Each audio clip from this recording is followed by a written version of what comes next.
창세기 21장 22절에서 34절까지 말씀 제가 대표로 봉독합니다. 그때 아비멜렉과 그 군대 장관 비골이 아브라함에게 말하여 이르되 네가 무슨 일을 하든지 하나님이 너와 함께 계시도다. 그런즉 너는 나와 내 아들과 내 손자에게 거짓되이 행하지 아니하기를 이제 여기서 하나님을 가리켜 내게 맹세하라. 내가 내게 후대한 대로 너도 나와 내가 머무는 이 땅에 행할 것이니라. 아브라함이 이르되 내가 맹세하리라 하고 아비멜렉의 종들이 아브라함의 우물을 빼앗은 일에 관하여 아브라함이 아비멜렉을 책망하매 아비멜렉이 이르되 누가 그리하였는지 내가 알지 못하노라. 너도 내게 알리지 아니하였고 나도 듣지 못하였더니 오늘에야 들었노라. 아브라함이 양과 소를 가져다가 아비멜렉에게 주고 두 사람이 서로 언약을 세우니라. 아브라함이 7 암양 새끼를 따로 놓으니 아비멜렉이 아브라함에게 이르되 이 7 암양 새끼를 따로 놓으면 어찌미냐. 아브라함이 이르되 너는 내 손에서 이 암양 새끼 7을 받아 내가 이 우물 판 증거를 삼으라 하고 두 사람이 거기서 서로 맹세하였으므로 그곳을 브엘세바라 이름하였더라.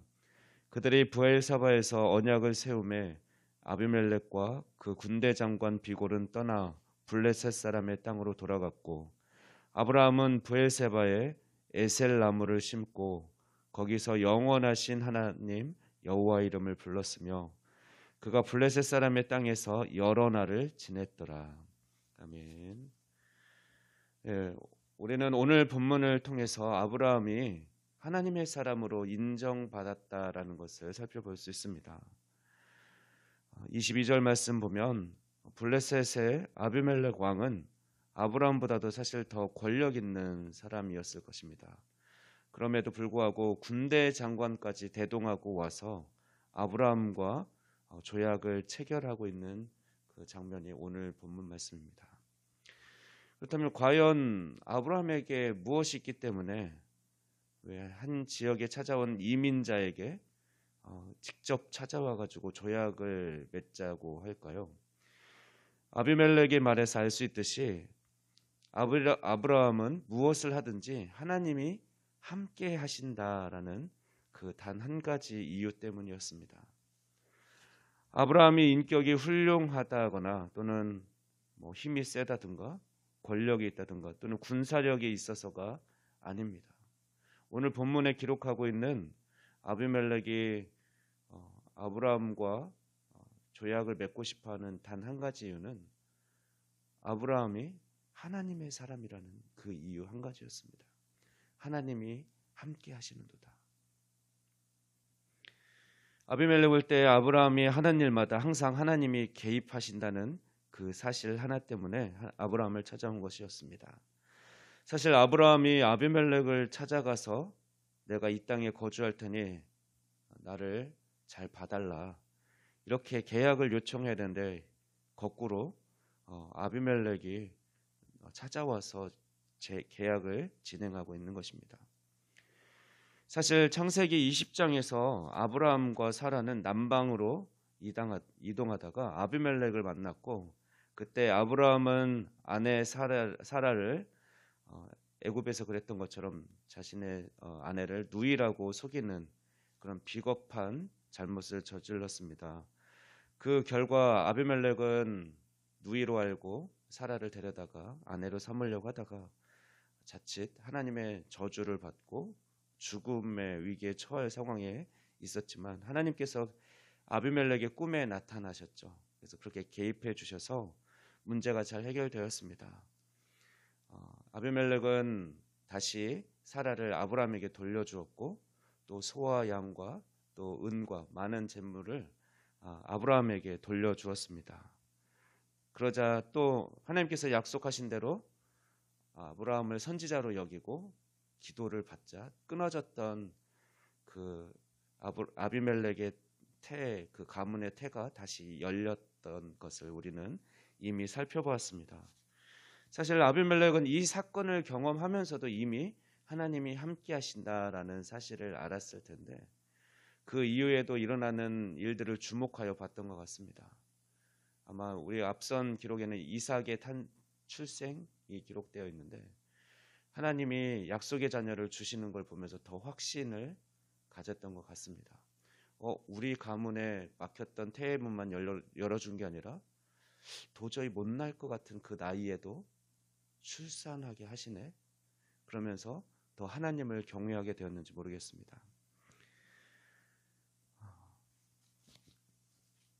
이것이 이렇게 그래서 아비멜렉은 22절에서처럼 고백한 것이죠. 당신이 무슨 일을 하든지 하나님이 당신과 함께 하시는군요. 이것이 바로 하나님의 사람의 특징입니다. 하나님의 자녀인 우리들의 삶에서도 하나님이 함께 하신다는 이런 표적들이 많이 나타날 수 있기를 소원합니다. 우리의 친구들이, 이웃이, 또 직장 동료들이 우리의 삶을 보고 와, 너의 삶은 하나님이 함께 하시는가 보구나, 이런 고백을 할 수 있기를 원합니다. 예전에 한번 말씀드린 적이 있지만 제가 2019년도에 학교에서 힘든 민원일을 겪을 때 믿지 않는 교장 선생님이 저한테 그렇게 얘기해 줄 때 저는 어느 누구의 위로보다도 좀 큰 위로가 됐었는데요. 김 부장 힘내. 김 부장은 그래도 하나님이 계시잖아. 이렇게 얘기해 주는데 그렇게 내가 그래도 잘 살았구나, 학교에서 믿음의 사람으로 잘 살았던 것 같고, 또 다시금 하나님이 함께 하신다는 사실을 믿지 않는 사람의 입을 통해서 다시금 깨우쳐 주니까 그것이 참 큰 위로가 되었었습니다. 바로 이런 것이, 이런 삶, 주변 사람들이 저 사람은 하나님과 함께하는 사람이야, 하나님께서 함께해 주시는 사람이야 라고 고백할 수 있도록 우리가 잘 살아갈 수 있다면 그 삶이 바로 빛과 소금의 삶이고 복음의 삶인 것을 우리는 기억해야 합니다. 아비멜렉과 조약을 체결하던 아브라함은 갑자기 25절 말씀과 같이 아비멜렉의 종들이 자신의 우물을 늑탈한 사실을 이야기하고 있습니다. 아비멜렉이 조약을 맺자고 기쁘게 찾아왔는데 갑자기 아비멜렉의 불리한 이야기죠. 내 종들이 아브라함의 우물을 빼앗았다고? 그래서 당황한 아비멜렉은 26절 말씀과 같이 자기는 모르는 일이라고 오리발을 내밀었습니다. 그러나 아브라함은 우물을 빼앗겼음에도 불구하고 그것을 더 따지거나 이러지 아니하고 문제 삼지 않고 오히려 아비멜렉에게 양과 소를 주면서 계약을 체결합니다. 그런데 아비멜렉에게 양과 소를 주던 아브라함은 암양 새끼 7마리를 따로 구분했습니다.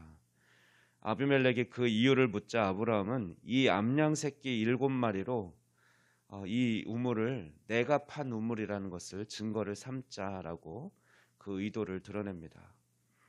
참 지혜롭죠.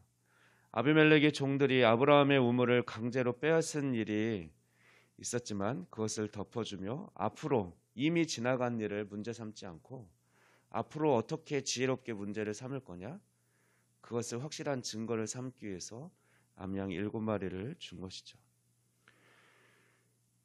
그 사실이 아마 자손들에게도 전해졌을 것입니다. 그러면서 아비멜렉의 자손들, 아비멜렉이 계약을 체결하러 온 것은 손자들까지도 아브라함이 자신의 자녀들을 함부로 하지 못하게 하기 위해서, 보호하기 위해서 온 것인데, 거꾸로 아비멜렉의 손자들까지도 그 우물이 아브라함의 우물임을 인정할 수밖에 없게 되었습니다. 그런데 아브라함은 여기서 그치지 않습니다. 그 이름을 이제 브엘세바, 맹세의 우물이라고 부르고 아브라함은 그곳에 에셀나무를 심습니다. 에셀나무는 깃털 같은 가지에 작은 잎사귀가 비늘처럼 촘촘히 붙어있는 특이한 형태의 상수리 나무라고 합니다. 대개 작은 키에 관목에 지나지 않지만 가끔씩 9m 정도까지도 자라는 것도 있다라고 합니다. 그런데 에셀나무의 특징은 땅 밑 30m까지도 뿌리를 내려서 지하수를 흡수할 정도로 그 생명력이 탁월해서 브엘사바와 같은 그런 사막지대에서 기념수로 심기에 적합한 그런 나무였다라고 합니다. 아브라함은 이 나무를 심어서 생명력이 강한 그 에셀나무를 심어서 영원한 언약의 증거로 삼고 싶었을 것입니다. 아브라함 자신이 혹시 죽더라도 그 나무는 살아 있을 것이고 그 후손들에게 이 나무가 어떤 의미가 있는지 계속 전해줄 것이고 아비멜렉에게 역시 그렇겠죠. 그래서 이 나무를 보는 자마다 양 7마리로 아브라함이 우물을 판 증거를 삼았던 것을 떠올리게 될 것입니다. 또한 아브라함은 그 기념식수에 그치지 않고 기념수를 심는 것에 그치지 않고 한 걸음 더 나아가서 영생하시는 하나님의 이름을 찬양했다라고 기록하고 있습니다. 이것은 어떤 의미입니까? 이 모든 일이 하나님이 하셨다라는 그런 신앙 고백인 것입니다.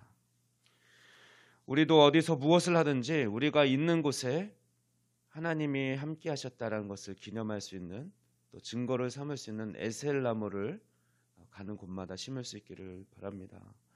또한 무엇을 하든지 영원한 하나님이 여기 우리와 함께 하신다, 나와 함께 하신다라고 선포하고 찬양할 수 있기를 원합니다. 우리가 어떤 직장을 다니든지 어떤 사업을 하든지 또는 교육을 하든지 어디서 무엇을 하든지 우리는 에셀나무를 심을 수 있기를 바랍니다. 영원하신 하나님이 나와 함께 하시고 여기 함께 하신다는 사실을 또한 담대히 선포하는 우리 모두가 되기를 소망합니다. 기도하겠습니다. 사랑의 하나님 아버지 감사합니다. 아브라함이 이방 땅에서도 하나님이 함께 하심으로 그 나라 왕이 감동을 받았던 것처럼 우리들도 우리의 삶을 통해 우리가 예수님의 제자임을 하나님의 자녀임을 나타낼 수 있도록 성령님 우리의 삶을 친히 인도하여 주시옵소서. 우리가 어디서 무엇을 하든지 에셀나무를 심고 영원하신 하나님의 이름을 찬양하는 삶을 살아가게 하시며 우리의 삶을 통해 하나님의 선하신 뜻을 이루어 주시고 영광받아 주시옵소서. 감사드리며 이 모든 말씀 우리 주 예수 그리스도의 이름으로 기도하옵나이다. 아멘.